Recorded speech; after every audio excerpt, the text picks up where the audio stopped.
Okay, so we are doing exponential functions in Math 30-2.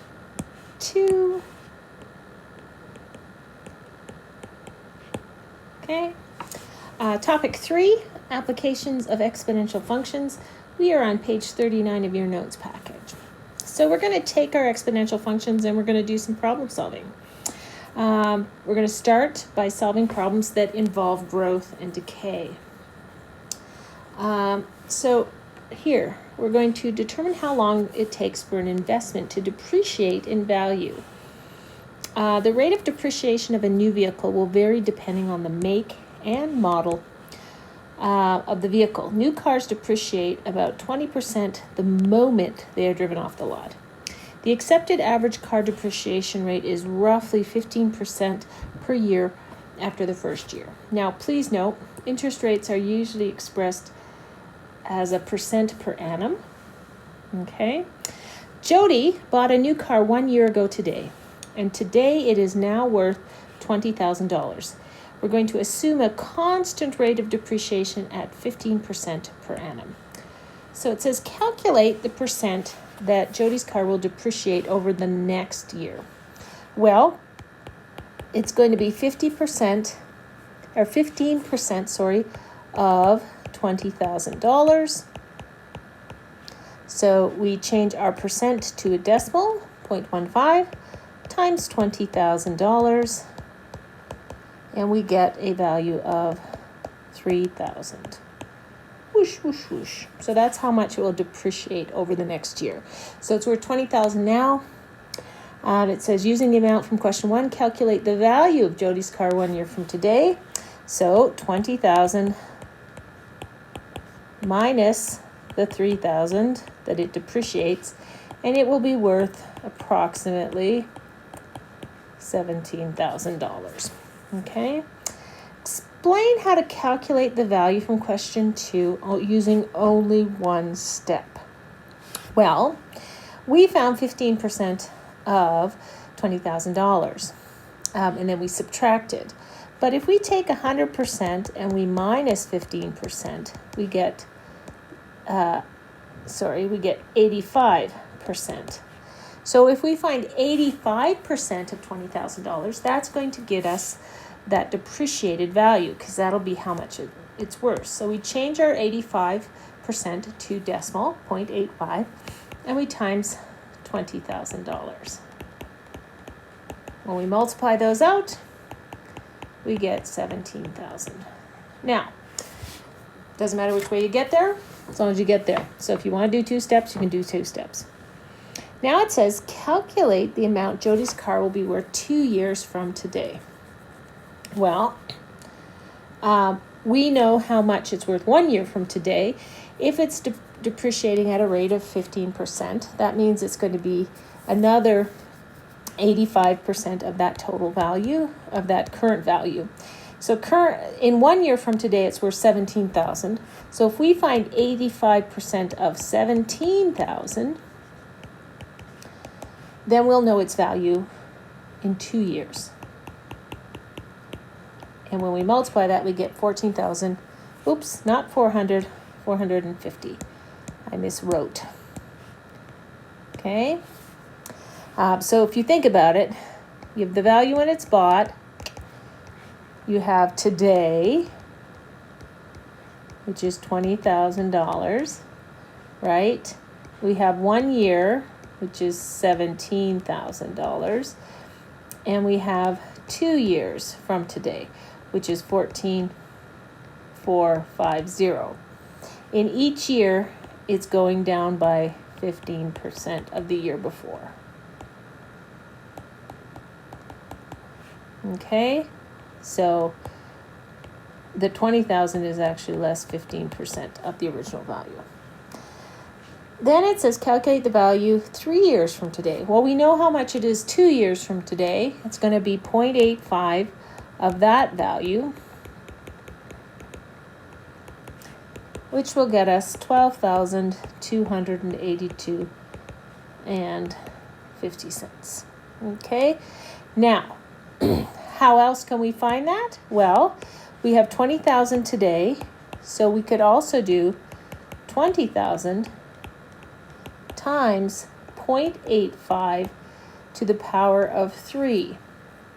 This is our exponential function, right?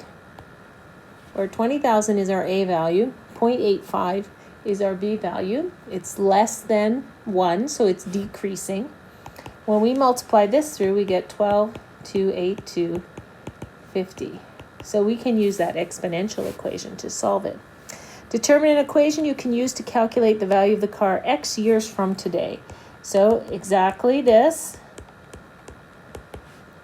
Our depreciation amount, percentage, that's how much it's worth in 1 year to the power of X. So we can find out how much it'll be worth in 10 years, and 15, and 20, as it decreases in value. Okay? All righty. And please note, it's in this form, y is equal to a, b, x. So our A value is 20,000, that's today. Our B value is 0.85, that's the depreciation rate of depreciation, and our X is the year. The general form of an exponential equation, we know this, I've just talked about it, is y is equal to A times B to the power of X. Y represents the final amount, A represents the initial amount, B represents the common ratio, and X represents the input or independent variable. Very often, it's time. We can also write an exponential equation in this form. A is equal to A0 times 1 plus or minus r to the n. And in this equation, A represents the final value, so it relates to y. A0 represents the initial value, so it relates to the lowercase a. 1 plus or minus r represents the common ratio, and it represents the ratio of change expressed as a decimal. When b is greater than 1, or when 1 plus r is greater than 1, this represents a growth factor. If b is greater than 0 but less than 1, then this represents a decay factor. Okay, so we're going to get some different values there. Okay, and n, of course, represents time. Now, we can also think about the initial formula as well, just in terms of this is a starting point. This is our growth factor, growth or decay. Okay. And like I said, these all relate. This would be y, this would be a. This value here would be similar to our b. Okay. All right. There are many real-life applications of exponential equations. Some of the most common are listed below. We might have something like compound interest, and it's the interest earned on both the original amount that was invested as well as any other interest that's accumulated over time. And it's sometimes referred to as earning interest on top of interest. Okay? In that case, we use this version of the formula, and here A bracket n is our future value. P is our principal, so that's our starting value, right? That's how much we invested.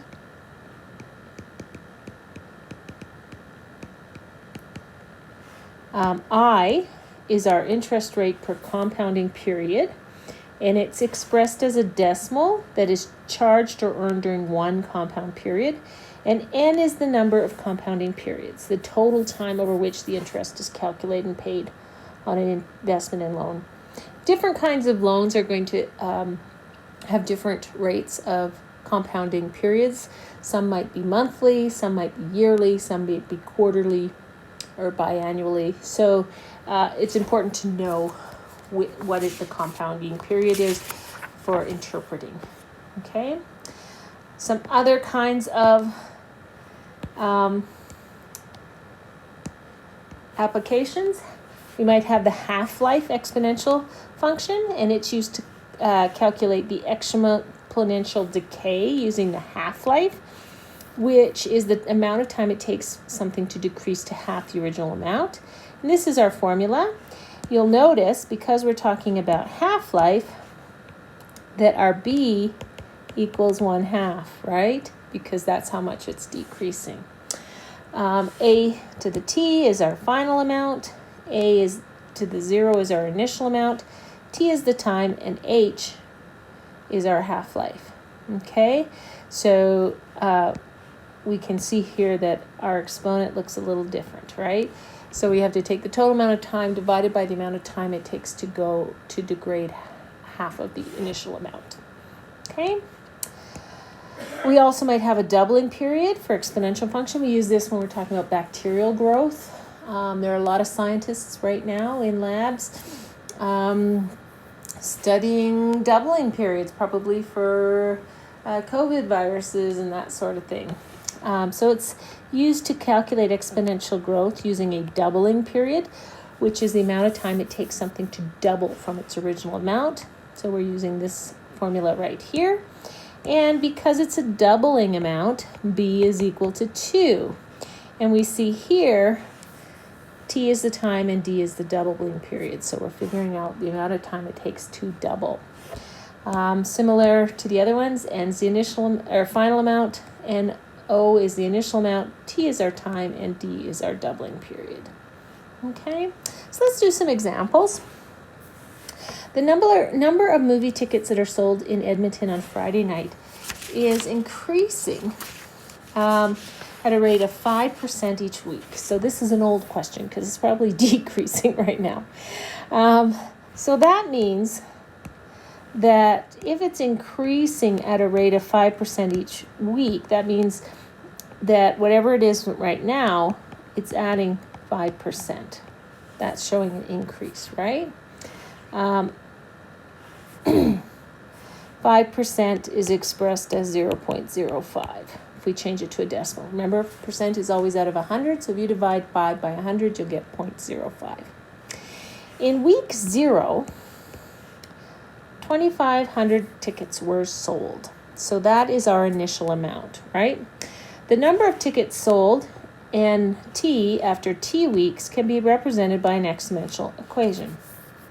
How many tickets to the nearest whole ticket will be sold in week 12? So let's figure out our exponential equation.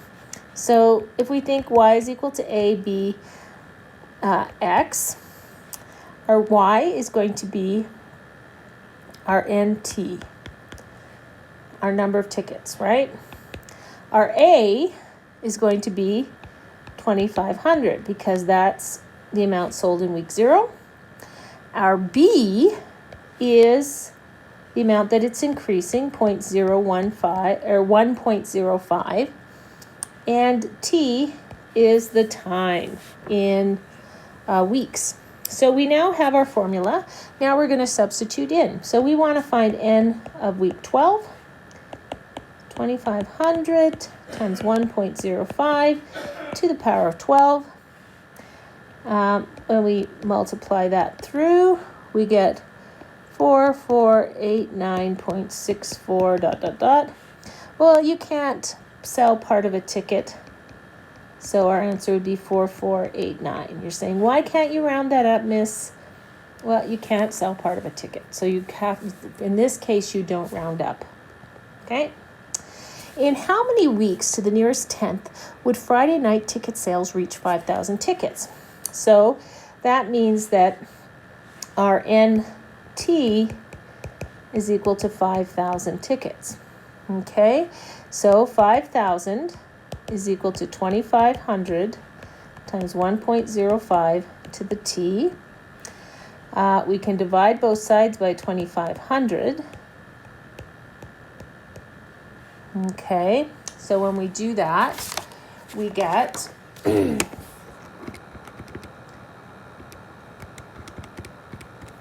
2 is equal to 1.05 to the T. Now, remember, you can use different methods. So I'm going to use a graphing method.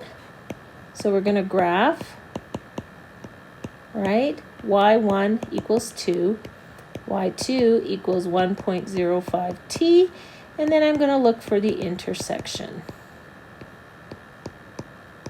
Okay, so let's do that. y1, I got to clear out the old junk that's in there. y1 is 2, y2 is 1.05 to the power of x, right? And then we're going to graph both those. And we're going to look for an intersection. Now, I'm going to have to expand my my windows, okay? And so I did that.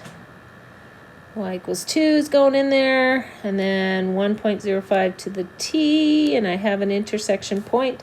So I go second function, trace, 5, enter, enter, enter, and I get, after all of that, I'm going to get x is equal to 14.2. So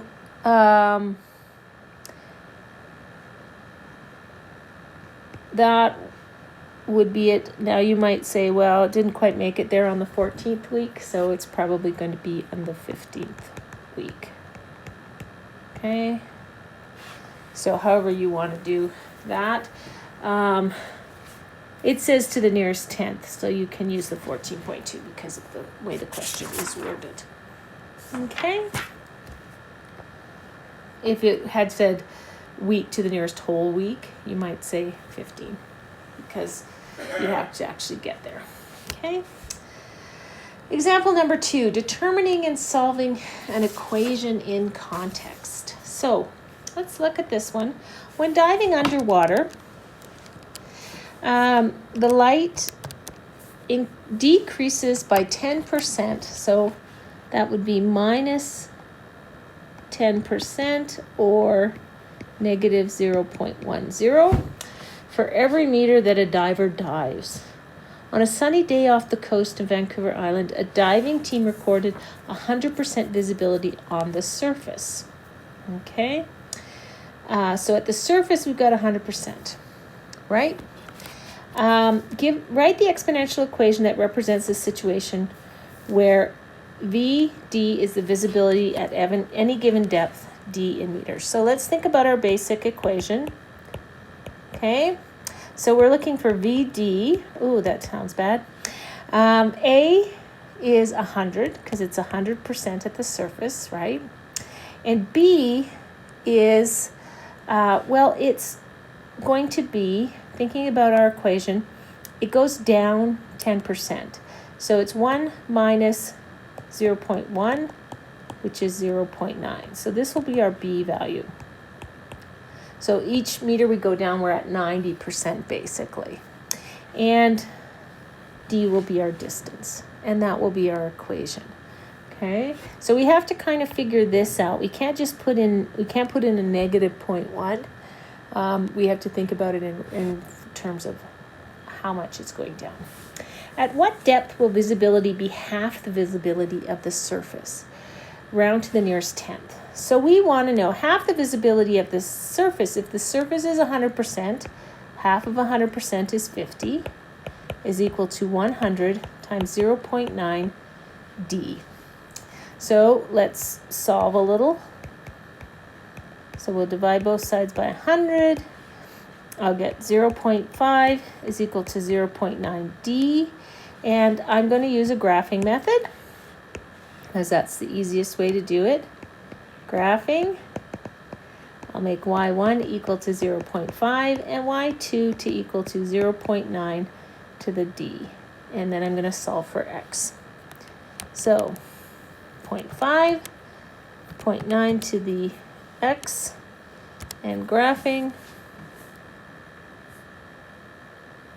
And I get a nice little intersection. Second function, trace, 5, enter, enter, enter.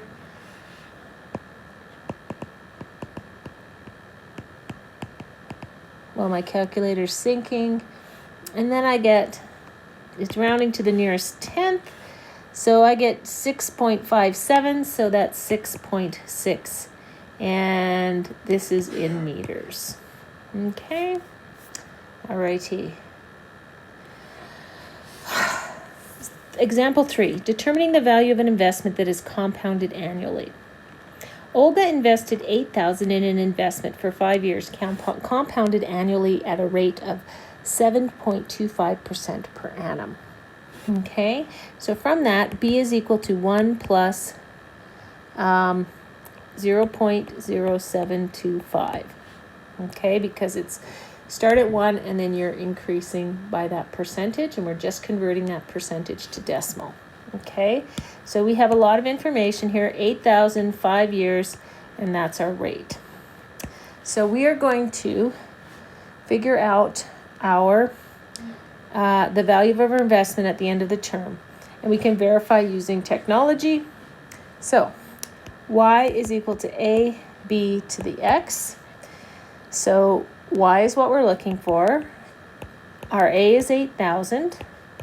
Our b is 1.0725, and our x, is 5, because it's for 5 years and it's compounded annually. Okay, so we put that in our formula and we get 11,352.11, and that's how much she will make in 5 years. So it says calculate the interest earned on her investment. You always want to know that. So you take the 11,352.11 and you subtract her principal amount, which was 8,000, and you're going to get 3,352.11. That is a really good interest rate.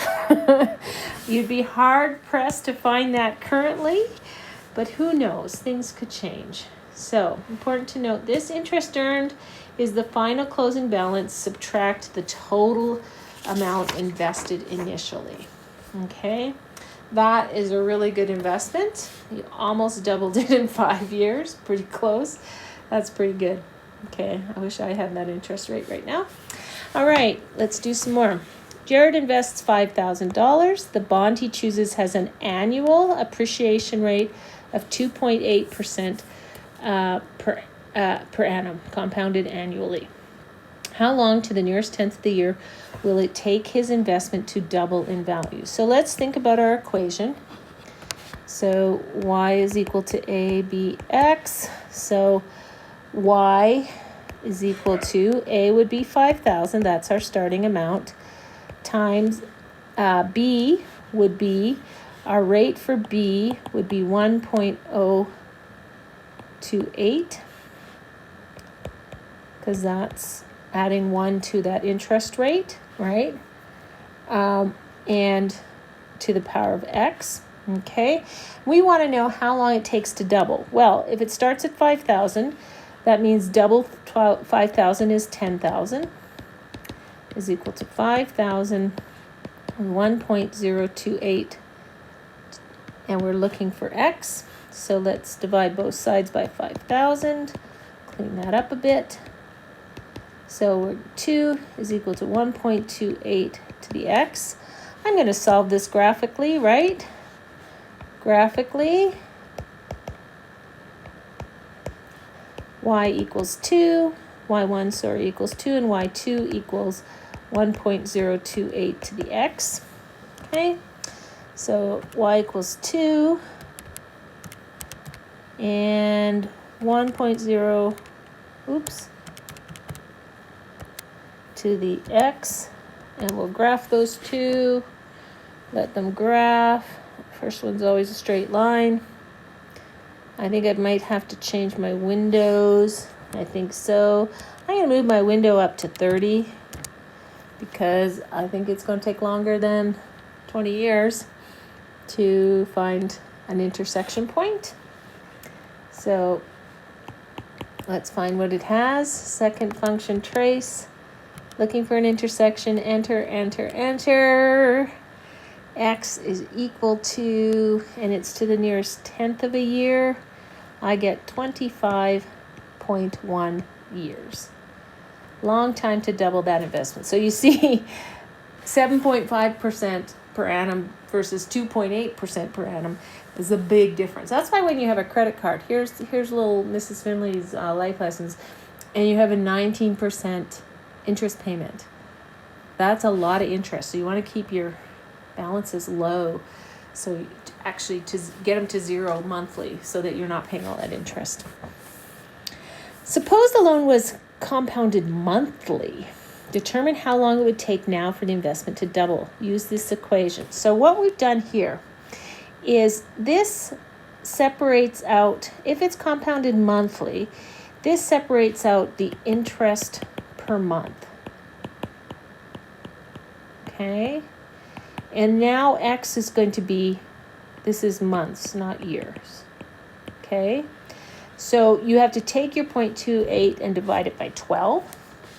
So that will become Y is equal to 5,000 times 0.028 divided by 12.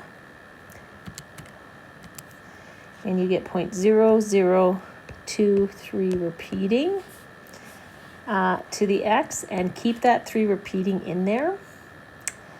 And it says, how long will it take to double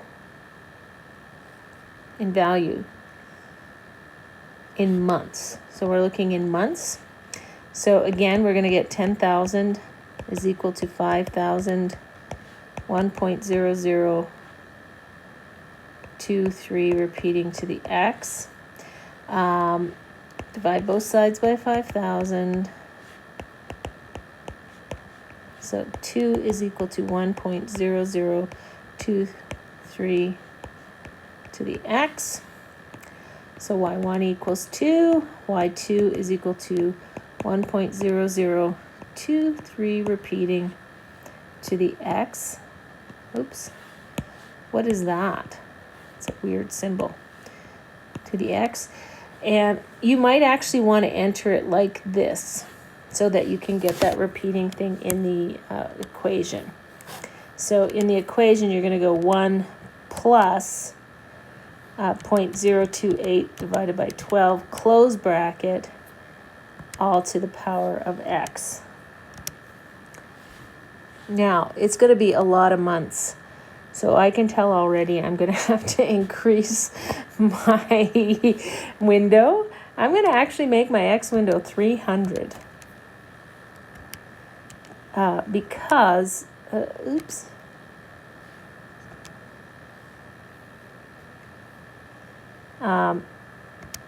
because it's going to take a long time. Because month-wise, it's going to, there's going to be a lot of months. I mean, think about it.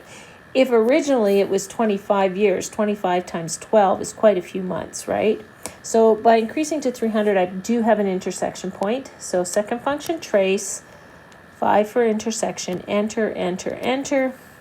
And I get a value of X is equal to 297.4. What does it say? It doesn't, nearest month. So 297 months. Okay. Now, how long will it take in years? It will take 297 divided by 12, right? So divide by 12, clear, 297 divided by 12, and I get 24.75 years. So it actually happens a little faster, right? If you're compounded monthly, because that interest is building on each other at a more frequent rate. Explain how changing a compounding period affects how an investment will grow. So the more frequently you compound,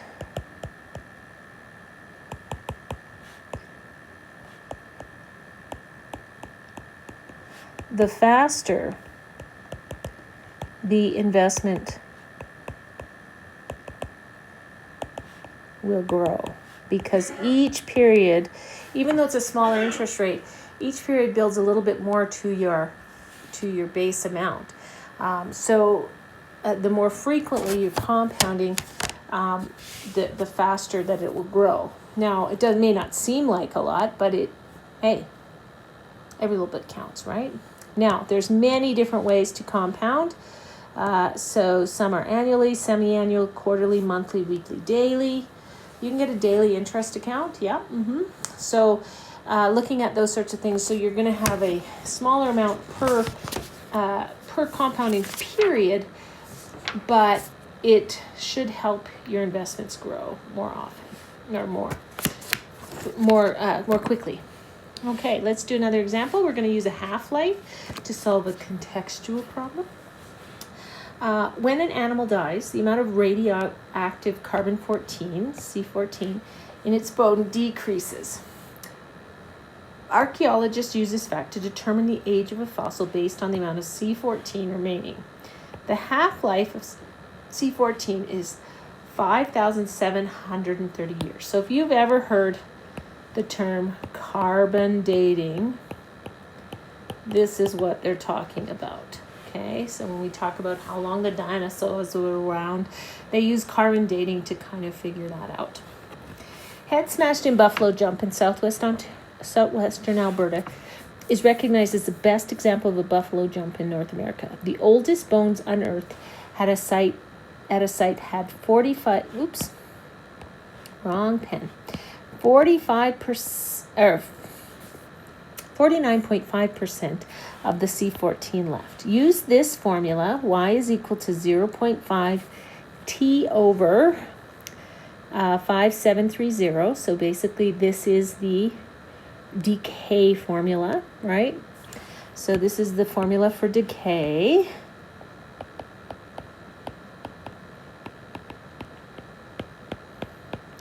T is the number of years, y is the remaining percentage of C14 to determine the age of the bones when they were found to the nearest year.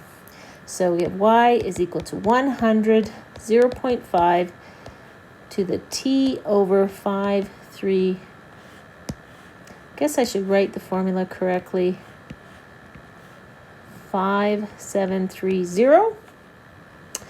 And from this, we know we have 49.5% of the 100 times 0.5 to the t over 5730. We're going to divide both sides by 100 because we can do that. So we'll get 0.495 is equal to 0.5 t to the 5730.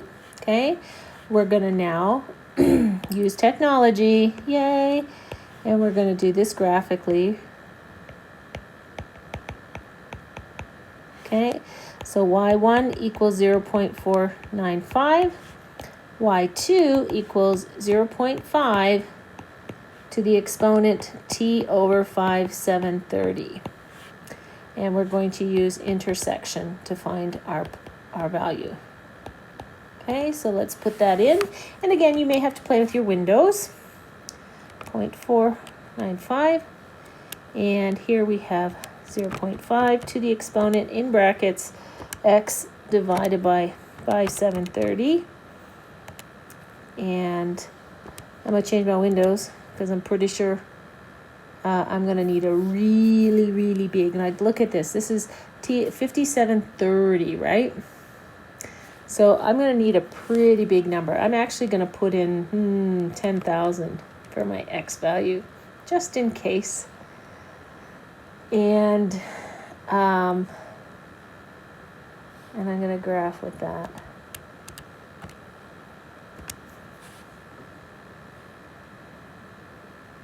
Okay, pretty quick intersection, so we'll see what happens. So second function, trace, 5, enter, enter, enter.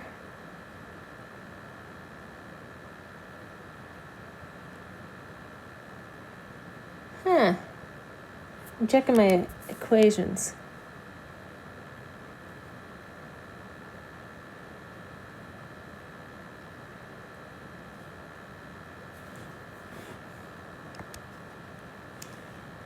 I want to double check my equations because I get X is equal to 1382, but I just want to test that. 100 times.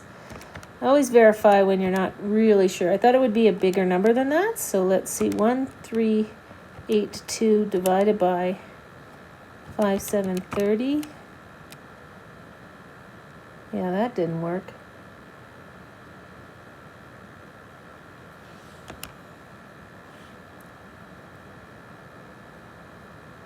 Oh, I put an extra 0 in. My goodness. That is wrong. Sorry about that, guys. Okay, yeah, here's where mistakes can lead you astray. When I put it in, I put this in as, I put this value here. Oops. This value here, I put in as 0.05. So that really gave me the wrong number. And I was like looking at it going, that does not line up with my notes. So let's double check. Yeah, that's a much better answer. X is equal to 5813. Always test. I mean, doing it twice, I mean, you're saying, how would you not know? Well, I went and I looked back and I realized I had the wrong number for my value for B. And that would make a big difference when I'm graphing it. So this tells us that the bones were 5,813 years. Right, that they're pretty old there. Years that they found. Cool. Need to know.